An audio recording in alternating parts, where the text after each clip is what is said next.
Dr.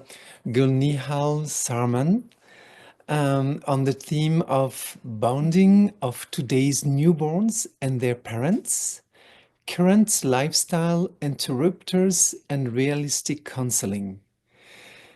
Dr. Sarmans is born in Istanbul, Turkey, graduated from Cerrahpasa Medical Faculty in 1988. She conducted research on cord blood and colostrum at the University of Texas and completed her pediatric residency and neonatal subspecialty at Baylor College of Medicine. Back in Turkey, she established NICUs in 3 hospitals and contributed to newborn care standardization. An IBCLC, she breastfeeding and prenatal education. Since 2010, she has taught newborn care at Istanbul Birthing Academy. Her books include The Nutrition Book of My Baby and Living with Multiples.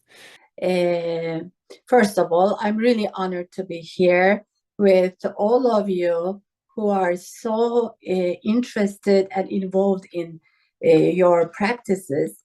And really, being a neonatologist, a pediatrician, and a breastfeeding consultant, I think I'm looking at the world from a very realistic point of view.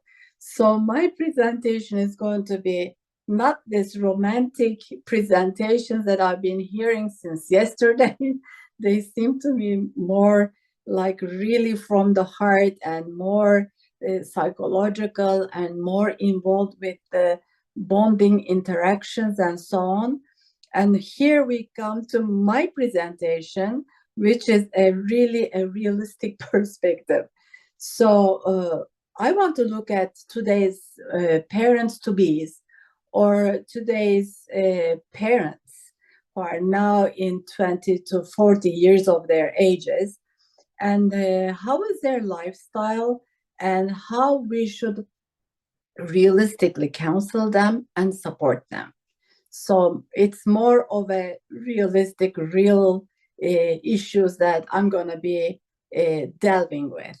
And Antonella's talk was amazing when she was talking about the tribes where there were not a lot of interrupters from anywhere around. But today we're living in cities, and I just checked it from the ChatGPT, and it seems like 55% of the world population is living in cities with over 1 million inhabitants. So that's a lot of numbers. And there are some realities there.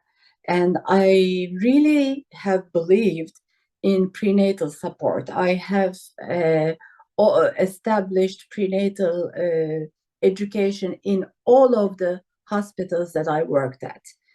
So I truly believe in that. And the prenatal period is 9 months, and it's a good time to really educate parents. But what about the postnatal period? Of those of you who have children, have you stopped parenting? I have now 30-year-old children, 2 of them. One is 30 and one is 33. And I'm still in the postnatal period, I believe. So it's a lifetime thing. And postnatal period is a time where we should really look at what's going on, especially in the contemporary times. So, as baby boomers, we had our parental worries. We were worried really about our children's education, disciplining them in the best possible way.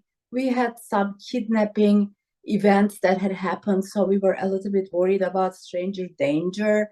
Then we had just come out of Second World War, and there were the fears of nuclear wars, new wars. There were some health issues which were like epidemics, small epidemics that had not been controlled, such as measles epidemics or polio had not been controlled. There were still a lot of insecurities in traffic. And there was always, we had worries about economic instability, how we were going to support our families and so on. So today, our clients, if we call them clients, or our children, or in the world, who are going to be bearing children are late millennials or early Gen Zs. So these are people who were born in 1985 to 2005. And of course, millennial and Gen Zs have their parental worries. And how are they? How are they different from ours? They're very different from our worries. If they have children who now go to elementary school, and if they have been exposed to smartphones, there's serious problems with internet and social media issues. School safety issues have become even worse, with bullying and shootings all over the world, really. And they're worried about overcrowding. They're worried about single parenting. It's a very difficult thing. And when Antonella was talking about the village supporting the parent, now we're talking about one person supporting the whole family, her children. That's a very difficult situation to be in. And also food scarcity, and then problems with junk food and problems with obesity. So these are so different problems from what we had encountered as parents when we were deciding to raise our children in the best possible ways. Let's look at their lives too. When Antonella was showing this great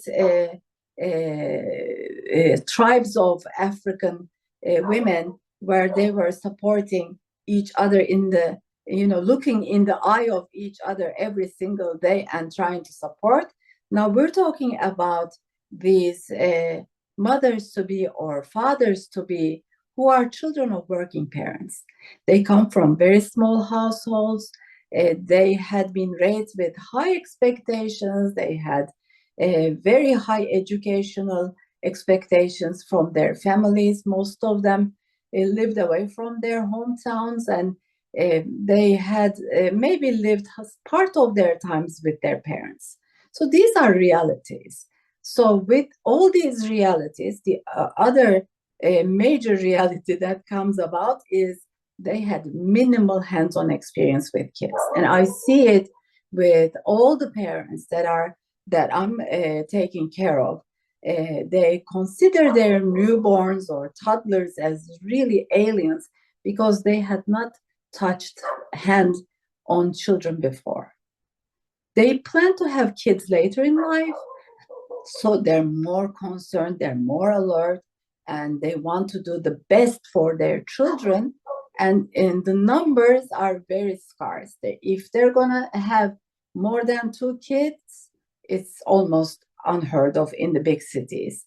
And with all of this backup, this situation, their issues with getting pregnant also is a problem.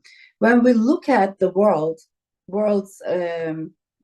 fertility situation, on the left side, there is the slide is showing. Let's see if I can showing that the sperm counts of men have decreased by 50% in the last 50 years. And when we look at the slide on the right, these are the colors are the years. So from 1990 to 1920, and the fertility years of the women, which is on the x-axis, is shown, like if we look at from 20 to 30 years of age, between 1990 to 1920, in the last 30 years, the numbers have decreased significantly. So with all of this, parental age increasing and the number of babies being born, especially in developed countries, decreasing, The health of a newborn, the health of a baby in the womb is becoming really, really important. And all over the world, including Turkey, which you would consider a very sociable, family-oriented country, and compare it to the UK or to the world average, the first-time mom age has increased to 28 years of age almost. So now, why is this happening? Why today's women and men have problems with becoming parents? Well, I want to look at their financial concerns. My two children have financial issues, and so they're delaying major purchases. They almost make no major purchases. Some of them take multiple jobs, and most of them have come from universities with big debts. And so working parents today spend about 25% of their income in childcare, which for developed countries may be $10,000 per child per year, which is a lot of money, considering how difficult to find jobs in the current status of the world. So they have a slim chance of buying a house if they can. So how are they going to support a family is a big question in their heads. And as I was going through the Gen Z sites on YouTube, I came across this YouTube video. I'm not going to show it to you. It's a 20-minute video.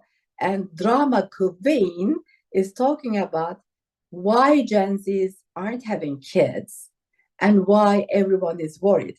They know that their decision not to have kids will affect the world significantly because we need young generations to follow us as we get older. The parent-to-bes have eco-anxiety. And I know from my children, every single day as they hear about horror news about pollution, water and food insecurity, or they hear about new terminologies such as microplastics in oceans, deforestation, lack of biodiversity, then they think to themselves, why should I bring a child to this uncertain planet? And then they have really political worries, as we all do in all of the world. And we cannot really disregard that we have political issues that are hindering us from being very positive about the world. And, we had proper politicians. Now we have come to ridiculous personalities, and the new generations are fed up. 50% are ready to change democracy with a strong leader. And I was just talking to 5 Gen Zs that were over at our house, and they said, well, they would love a strong leader who would be on their side. So, they really need the system changed maybe. They are disappointed and they don't trust the system so that they can bring a baby into this system. With all of this, what does it bring about to the mental status of our young people in the last 20 years? What has been happening? I love the book called Anxiety Generation by Jonathan Haidt, who looks at the mental status of the childbearing people, and his main look is at the effect of social media, but I'll be sharing some images from his book. Now, major depression among teens have increased by 150%, especially in girls. This is an incredible number. Mental illness among college students, especially presenting as anxiety and depression, has increased significantly in the last 20 years. And when we look at the anxiety bearing percentages among the population, the childbearing age people from 18 to 35 years of age are living with major anxiety compared to us above 50s.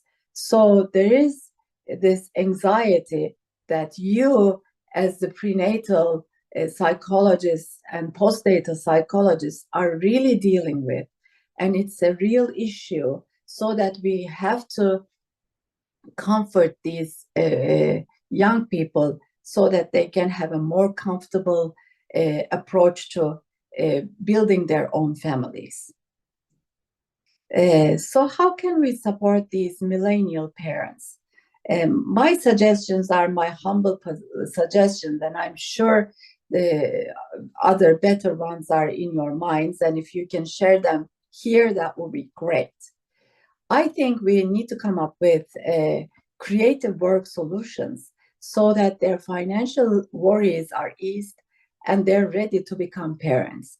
So what does this, how can we solve this? For example, companies should not look at their employees when they decide to become parents as enemies. They need to come up with realistic solutions, such as this limited parental leave of like 2 weeks, 2 months, 3 months is very, very short.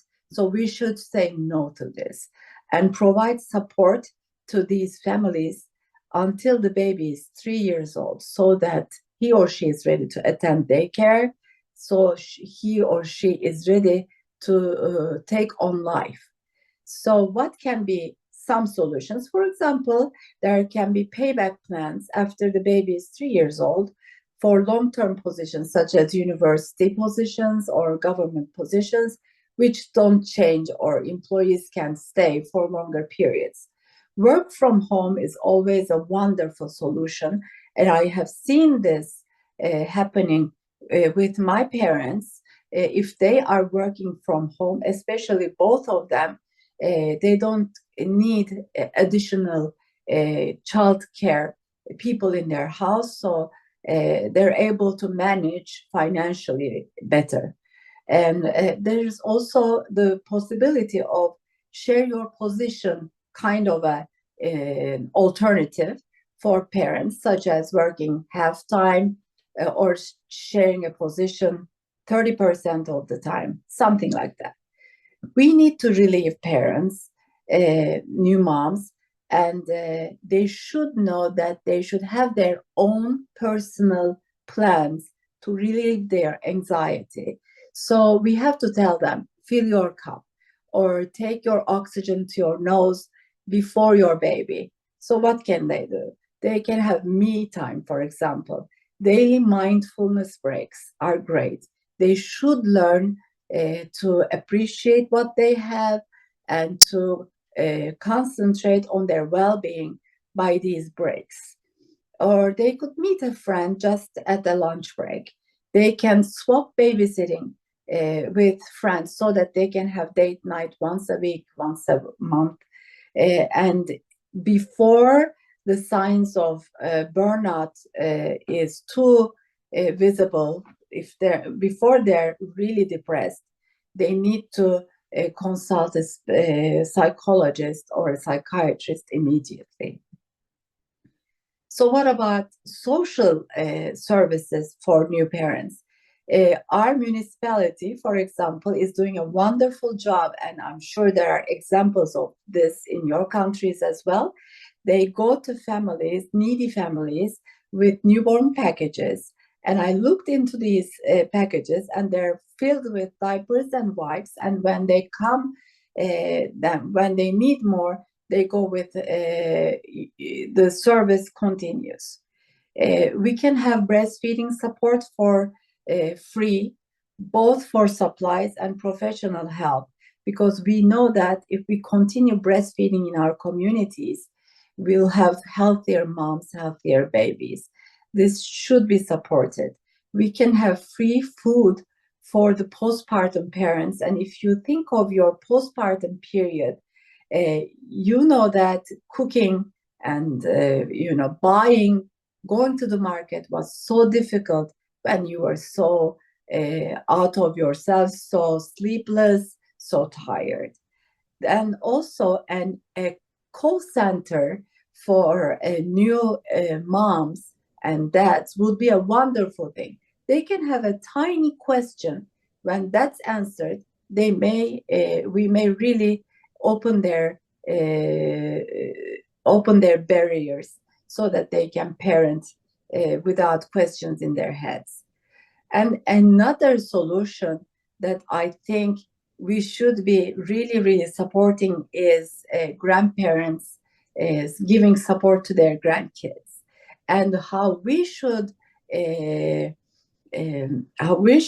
do is we should tell grandparents that there are so many advantages of babysitting grandkids, such as it reduces their dementia problems, it improves their mood and depression, it enhances their memory and problem solving. Not only that, but as Antonella was talking about the issue of village being lost, which is very, very true.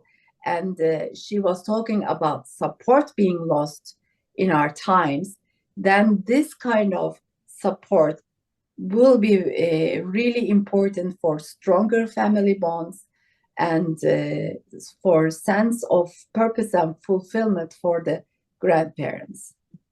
I know I'm Dr. finished. We have overpassed our time. Do you prefer to finish a conclusion or my to last question? slide. Okay. So